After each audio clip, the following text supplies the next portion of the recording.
আরে প্রসেনজিৎ দা। ও তুই কি হয়েছে বল। একটা প্রবলেম হয়ে গেছে। আগের দিনও তুমি বালতালের রুটটা বললে, কিন্তু মা এখন বলছে বালতাল থেকে যাবে না, প্যালগাঁও থেকে যাবে। তুমি প্যালগাঁও রুটটা একটু বলো না। প্রতিদিন যাওয়ার সময় তোর এই বেলগাঁও আর হচ্ছে বালতাল আর পাচ্ছি না রে ভাই। প্লিজ প্লিজ আজকেই লাস্ট, কথা দিচ্ছি আর ডিস্টার্ব করবো না, প্লিজ আজকেই লাস্ট। ডিস্টার্ব করার কোনো কিছু নয়, আমি তোকে 100 বারই বলবো। অফিসের চাপ বুঝতেই তো পারছিস, সামনে মার্চ মাস আসছে। ও বাবা, বলছি তো আজকেই লাস্ট। দেখ জম্মুতে যখন পৌঁছে যাবি তারপর সোজা চলে যাবি যাত্রী নিবাসে। শোনো, তুমি একটা কাজ করো, জম্মু থেকে নয় কলকাতা থেকে কিভাবে যাবো একবার বলো। আরে আবার রিপিট করতে হবে তার। আরে তুমি তো বাবারই সেবা করছো, বিরক্ত হচ্ছে কেন বলো না। দেখ কলকাতা থেকে যদি তুই পেহেলগাঁও হয়ে বাবা অমরনাথকে দর্শন করিস, আবার যদি দর্শন করে আবার কলকাতায় ফিরে আসিস, তাহলে কিন্তু তোর মোটামুটি 10 দিন লাগবে, বুঝলি তো। তারপর ধর 1 তারিখে তুই ট্রেনে উঠলি, তো ওই মোটামুটি 2 তারিখ ট্রেনের মধ্যে থাকবি, আর 3 তারিখে তুই কিন্তু পৌঁছে যাবি জম্মুতে। জম্মুতে যখন 3 তারিখে পৌঁছে যাবি, 3 তারিখে জম্মুতে পৌঁছে গিয়ে সোজা চলে যাবি ভগবতী নগরের যাত্রী নিবাসে। তো ঠিক আছে, আমি অটো করে পৌঁছে যাবো। যাত্রী নিবাসে গিয়ে ওখানে বেডিং আর বালিশ আর চাদর জোগাড়টা করে নিবি, করে নিয়ে তুই ওখানে থেকে যাবি। হ্যাঁ, থেকে গেলাম। সেদিনকে কিন্তু তোকে বাসের টিকিটটা কাটতে হবে, বুঝলি তো। যেরকম ওখানে বালতালে যাওয়ার জন্য বাসের টিকিট পাওয়া যায়, সেমনি পেহেলগাঁও যাওয়ার জন্য বাসের টিকিট পাওয়া যায়। আরে আগের দিন তো বললে যে যাত্রী নিবাসের ভিতর থেকেই বাসের টিকিট কাটতে হবে, সেটাই তো। ঠিক আছে, তারপর বল। পেহেলগাঁও যাওয়ার জন্য বাসের টিকিটটা কাটা হয়ে যাওয়ার পর তুই কি করবি, ওখানে থেকে যাবি। হ্যাঁ হ্যাঁ, ঠিক আছে, তারপর পরের দিন সকালবেলায় মানে 4 তারিখ সকালবেলায় ওই 2-3টে নাগাদ বাস কিন্তু ছাড়বে, তোকে চলে যেতে হবে ওই তো যাত্রী নিবাসের পেছনে যে বাস স্ট্যান্ডটা আছে ওখানেই তো। আরেকটা কথা বলে রাখি, যাত্রী নিবাসের পেছনে যেখানে বাসের টার্মিনালটা আছে, সেখানে কিন্তু 2টো রুটে যাওয়ারই বাস পাওয়া যায়, একটা বালতাল আর একটা পেহেলগাঁও। আচ্ছা, কি করে বুঝবো কোন বাসটা কোন রুটে যাচ্ছে? বালতাল যাওয়ার জন্য বাসের উপরে নাম্বার লেখা থাকে বি দিয়ে শুরু, যেমন B1 B2 B3, এবং পেহেলগাঁও যাওয়ার জন্য বাসের উপরে নাম্বার লেখা থাকে P1 P2 P3। তো এইরকম ভাবে। আরে বাহ, ভালো ইনফরমেশন দিলে তো, এটা তো আগে বলনি। তোকে যে টিকিটটা কাউন্টার থেকে দেবে সেটা একবার ভালো করে মিলে নিস, টিকিটের উপরে কি বাসের নাম্বার লেখা আছে। ঠিক আছে, নিয়ে করবোটা কি? মোটামুটি 3 তারিখে রাত্রি 9টা নাগাদ ওই টিকিটটা নিয়ে বাসটা কোথায় দাঁড়িয়ে আছে সেটা একবার দেখে নিস। কেন? তার কারণ ওখানে প্রায় 300 থেকে 350 খানা বাস কিন্তু দাঁড়িয়ে থাকে অন্ধকারের মধ্যে। আচ্ছা, তুমি বলছো বাসটা কোথায় আছে আগে থেকে দেখে নিতে হবে, না হলে ভোর রাতে আমার বাসটা খুঁজতে অসুবিধা হবে, এটাই বলছো তো? হ্যাঁ সেটাই। আর শোন, বাসে যখন বসে পড়বি, বাস মোটামুটি 11টার মধ্যে তোকে পৌঁছে দেবে পেহেলগাঁওতে। আর যাওয়ার সময় তুই কিন্তু ভালো করে রাস্তার চারপাশটা দেখবি। কেন? রাস্তার চারপাশে কি হবে? আরে রাস্তার চারপাশে দেখলেই তো আসল মজা। দেখবি আমাদের গভর্নমেন্টরা এই অমরনাথ যাত্রার জন্য তোদেরকে কিভাবে কত সুন্দর প্রোটেকশন দিয়ে নিয়ে যাচ্ছে, বুঝলি? ও, তার জন্যই যারা সেনাবাহিনীতে চাকরি করে তাদের কাশ্মীর পোস্টিং হয়, তাই তো? আচ্ছা, তারপর? বাস যখন যাবে তোর খাওয়া দাওয়া নিয়ে একদম চিন্তা করতে হবে না, তার কারণ হচ্ছে ঠিক জায়গায় বাস কিন্তু থামবে তোকে খাওয়ানোর জন্য। শোনো, খাওয়া দাওয়াটা বলা দরকার নেই, আগেরবার তুমি বলেছিলে খাওয়া দাওয়া সম্পূর্ণ ফ্রি, ওটা বাদ দিয়ে বলো। আচ্ছা ঠিক আছে, খাওয়া দাওয়া নিয়ে বলবো না, খাট হচ্ছে আমার। এবারে শোন, মোটামুটি তুই 11 নাগাদ পৌঁছে গেলি। 11 নাগাদ পৌঁছে যাওয়ার পর তখন আর তোকে পেহেলগাঁও বেস ক্যাম্পে থাকার দরকার নেই। তুই একটা কাজ করবি, ওখান থেকে একটা বাস ধরে একটু এগিয়ে দিকে পেহেলগাঁও বাজারের দিকে যাবি, সেখানে ভালো হোটেলে থাকবি, বুঝতে পারলি? আচ্ছা, তারপর? তারপর কি, তারপরের দিনকে ঘুম থেকে উঠবি 3:30 নাগাদ, ওখানে একটা লোকাল ক্যাব নিবি, আর সেটা তোকে পৌঁছে দেবে চন্দনবাড়িতে। ঠিক আছে, বুঝলাম, চন্দনবাড়িতে গিয়ে পৌঁছলাম, কিন্তু একটা জিনিস বলো তো, যে অত সকালে কি আমাদের যেতে দেবে? হ্যাঁ, ওয়েদার যদি ভালো থাকে মোটামুটি 9:30 থেকে খুলে দেবে হাঁটার জন্য। ঠিক আছে, নিয়ে করবোটা কি? হ্যাঁ, এবারে চন্দনবাড়ি থেকে তোকে হাঁটা শুরু করতে হবে। দেখ চন্দনবাড়ি কিন্তু সমুদ্রপৃষ্ঠ থেকে 9500 ফুট, আর এরপরে তোর পরবর্তী গন্তব্যস্থল হবে কি পিশুটপ। পিশুটপ কিন্তু সমুদ্রস্থল থেকে উঁচু 11,500 ফুট, আর এই দুটো স্থানের মধ্যে ডিস্টেন্স হচ্ছে 3 কিলোমিটার। মোটামুটি তুই বুঝতেই পারছিস কতটা খারাপ। এই জায়গাটা তোকে কিন্তু একটু কষ্ট করতে হবে। ঠিক আছে, এইটুকু কষ্ট তো করেই নেওয়া যাবে, নাম নিয়ে নেবো জয় বাবা ভূতনাথ, পৌঁছে যাবো অমরনাথ। পিশুটপে যখন পৌঁছে যাবি তখন ওখানে গিয়ে দেখবি তুই একদম পাহাড়ের উপরে চলে এসেছিস। এবারে তোকে একটুখানি চড়াই উঠতে হবে ওই জজিবাল পর্যন্ত, আর জজিবাল থেকে তোকে একটুখানি আবার চড়াই থেকে নিচে নামতে হবে নাগাকুটির পর্যন্ত। আর নাগাকুটির আর শেষনাগ এই দুটোর মধ্যখানে এমন একটা জায়গা আসবে, সেখানে যারা ঘোড়া করে যাচ্ছে তারাও পায়ে হেঁটে যাবে, বুঝতে পারলি? আর ওখানে একটা খুব সুন্দর ঝর্ণা আসবে, দেখবি তোর ভালো লাগবে। আর একটা কথা বলে রাখি, পিশুটপ আর শেষনাগ, পিশুটপের উচ্চতা 11,500 ফুট, সেমনি শেষনাগের উচ্চতা 11,730 ফুট। তো মোটামুটি দুটোর মধ্যে 230 ফুট। তাহলে বুঝতেই পারছিস জায়গাটা কিন্তু খুব একটা বেশি উঁচু নয়। আরো একটা মজার বিষয়, এই দুটোর ডিস্টেন্স কিছু 9 কিলোমিটার, তাহলে মোটামুটি প্রায় সমতল। মানে তুই যখন পিছুটপ থেকে শেষনাগের দিকে যাবি তখন প্রায় পাহাড়ের উপর একটা সমতল রাস্তা দিকে এগিয়ে যাবি, বুঝলি? আরে বাহ, একটু কষ্ট করবো, তারপরে তো মাখনই খাবো। তারপরে বলো, ইন্টারেস্টিং হচ্ছে কিন্তু ব্যাপারটা। চন্দনবাড়ি থেকে শেষনাগ এই রাস্তাটা কিন্তু 12 কিলোমিটার, বুঝলি তো? এই 12 কিলোমিটার রাস্তা যদি তুই দুপুর 1টার মধ্যে কভার করতে পারিস তবেই তোকে কিন্তু ওখানকার গভর্নমেন্ট তোকে যেতে দেবে পঞ্চতরণীর উদ্দেশ্যে, বুঝতে পারলি? ঠিক আছে, বুঝতে পারলাম। আমাকে তাহলে শেষনাগ পৌঁছাতে হবে দুপুর 1টার আগে। দেখ, দুপুর 1টার আগে যদি তুই শেষনাগে পৌঁছে যাস তাহলে তুই কিন্তু পারমিশন পাবি পঞ্চতরণীর উদ্দেশ্যে যাওয়ার জন্য। আর শেষনাগ থেকে পঞ্চতরণীতে যাওয়ার সময় মধ্যখানে তুই পাবি কিন্তু মহা গণেশ টপ। এই মহা গণেশ টপ হচ্ছে অমরনাথ রুটের সব থেকে উঁচু জায়গা, যার উচ্চতা 14,500 ফুট। শেষনাগের উচ্চতা ছিল 11,750। তো এর মধ্যে মোটামুটি প্রায় 3,000 ফুটের কিন্তু ডিফারেন্স আছে। আর শেষনাগ থেকে মহা গণেশ টপের দূরত্ব হচ্ছে 4.5 কিলোমিটার। তাহলে বুঝতেই পারছিস এই রাস্তাটাও কিন্তু অনেকটাই খারাপ। আরে বাবা, বলছো নাকি? প্রথমে খাটনি, তারপর চাটনি, আবার খাটনি? তো খুব ইন্টারেস্টিং হচ্ছে গুরু, তারপর বলো। আর এই গণেশ টপে সবসময় বরফ পড়ে থাকে, বুঝলি তো? মানে সবসময় পাহাড়ের মাথায় বরফে ভর্তি, আর চারপাশে বড় বড় পাহাড় দেখতে পাবি।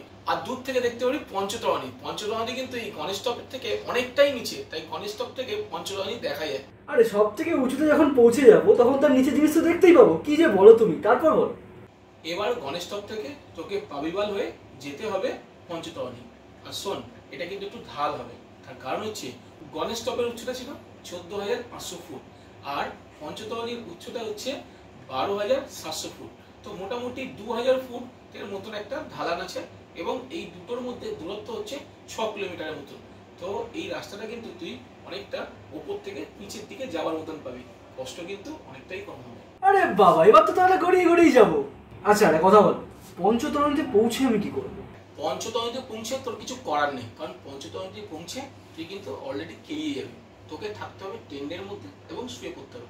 তার কারণ হচ্ছে পাহাড়ের মধ্যে 23 কিলোমিটার হেঁটেছিস, তো পাহাড়ের মধ্যে 23 কিলোমিটার হাঁটলে তোর শরীরে আর কিছু থাকবে না বস। কিছু করার দরকার নেই, ঘুমিয়ে পড়। আচ্ছা, ঘুমিয়ে পড়লাম। তারপরের দিন? পরের দিন সকালবেলা ভোরবেলা উঠে পড়বি বাবার দর্শনের জন্য। এবার তোকে প্রথমে যেতে হবে পঞ্চতরণী থেকে সঙ্গম। আর পঞ্চতরণী থেকে সঙ্গম জায়গাটা কিন্তু 3 কিলোমিটারের মতন ডিস্টেন্স আছে।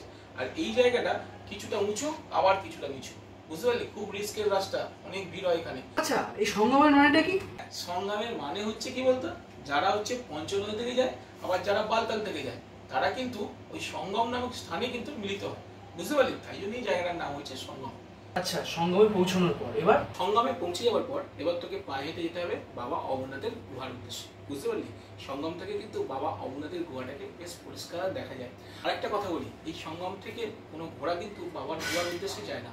সেখান থেকে মানুষদেরকে পায়ে হেঁটে না হলে অন্য লোকের সাহায্যে তাকে যেতে হবে বাবা অমরনাথের গুহার উদ্দেশ্যে। আচ্ছা, বাবা অমরনাথকে তো দর্শন করে এলাম, এবার কি আমাকে পঞ্চতরণী ফিরতে হবে নাকি ডাইরেক্ট বালতাল ফিরবো? বাবা অমরনাথকে দর্শন করার পর এবার তুই নিচে চলে আসবি পালতাল বেস ক্যাম্পে, আর তোকে পঞ্চতরণীতে যাওয়ার দরকার নেই, বুঝতে পেরেছিস? আচ্ছা, বাকিটা এবার আমি তোমাকে বলছি, দেখো তো ঠিক আছে কিনা। অমরনাথ দর্শন করে বালতাল বেস ক্যাম্পে নেমে এসে আমরা সেই রাতটা বালতাল বেস ক্যাম্পে থাকবো। তারপরের দিন সকালবেলা বালতাল বেস ক্যাম্প থেকে আমরা জম্মুর উদ্দেশ্যে বেরোবো সরকারি বাসে। বালতাল থেকে ফিরে এসে সেদিনই সন্ধ্যাবেলার ট্রেন, আগে থেকে টিকিটটা আমরা কেটে রাখবো, আর ঠিক তার 2 দিন পর আমরা পৌঁছে যাবো কলকাতায়। এই তো একদম ঠিক বলেছিস, 100-তে 100। আর কিছু? আচ্ছা, এবার চটপট বলো দেখি খরচাপাতি কত পড়বে? আরে খরচাপাতি তোকে তো আগে তো বলেছিলাম। আচ্ছা তুই আমাকে জিজ্ঞেস কর, আমি তোকে অ্যান্সার দিচ্ছি। ট্রেন ভাড়া? ট্রেন ভাড়া 750 টাকা। ট্রেনে খাওয়া দাওয়া? ট্রেনে খাওয়া দাওয়া 2 দিনে 700 টাকা।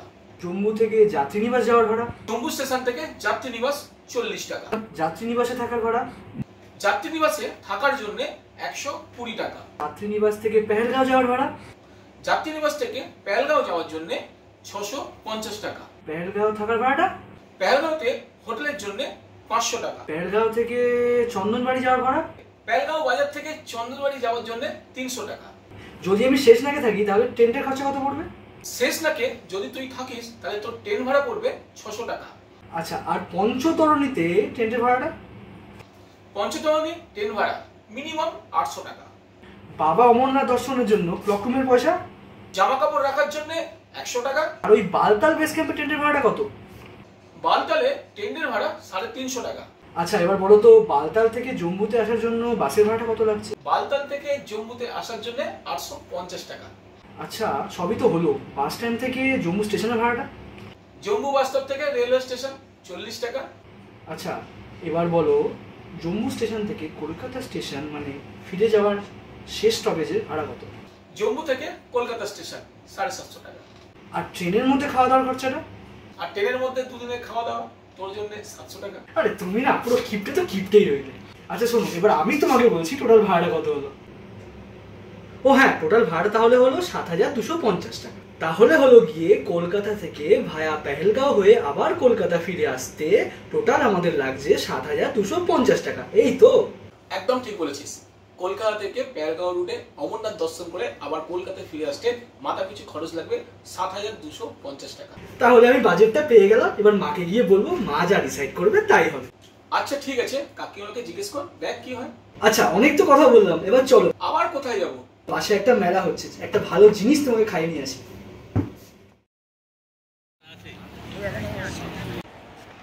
চলো আজকে তোমাকে খাওয়াই চিকেন ফালেহো ফ্রম কালিম্পং।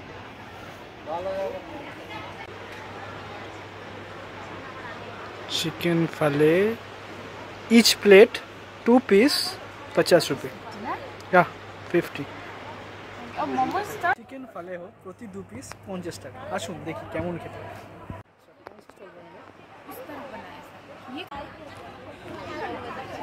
তো এসে গেছে আমাদের চিকেন ফালে। তো এবার আমরা দেখে নেব এই চিকেন ফালেটা কেমন খেতে।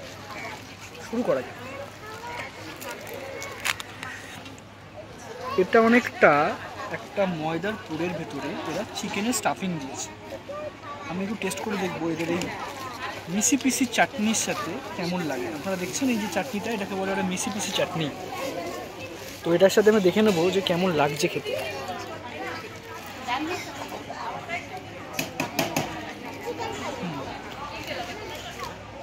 এটা একটা চিকেন মোমোর মতোই খেতে, বিশেষ কিছু টেস্ট নেই।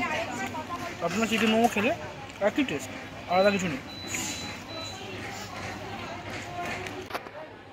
তো একটু আগে আমরা দার্জিলিং স্টল থেকে কিনেছি শেল রুটি আর আলুর দম। আলুর দম ঠিক না, এটা একটা তরকারি, ওদের আলু রয়েছে এর মধ্যে, ওরা এটাকে আলুর দম বলে চালায়। তা আমি দেখিয়ে দিতে বলবো যে ওইখানে আমাদের দার্জিলিং স্টলটা রয়েছে, ওখান থেকে আমরা নিয়েছি এই শেল রুটি এবং আলুর দম বা আলুর তরকারি যেটা ওরা বলে।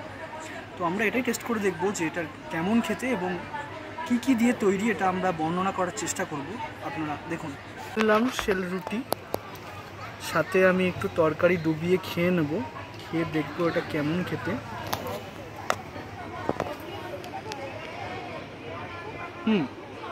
বেশ সুন্দর, একটু ক্রিস্পি ফ্লেভার আছে, একটু মিষ্টি দেওয়া আছে এর মধ্যে, রুটিটার মধ্যে, আর একটা ঝাল তরকারি, ভালো। আচ্ছা প্রসেনজিৎ দা, একটা কথা বলো তো আমাকে, এত স্টল চারপাশে দেখছি, সেরকম তো লোক হচ্ছে না। এত স্টল এরা দিয়েছে, যদি সেই হিসাবে কাস্টমার না হয় তাহলে তো অনেক লস হওয়ার কথা। তুই হয়তো জানিস না, এখানে যারা স্টল লাগিয়েছে না, প্রত্যেকটা স্টল কিন্তু ফি রাজ্য সরকার করতে হবে। যে জেলা থেকেই আসছে না কেন, ওই জেলা থেকে এখানে পর্যন্ত নিয়ে আসার দায়িত্ব কিন্তু রাজ্য সরকারের। সবথেকে ইন্টারেস্টিং কথা, এখানে মেলার যতদিন হবে খাওয়া এবং থাকা পুরো পয়সাটা কিন্তু বেয়ার করছে রাজ্য সরকার।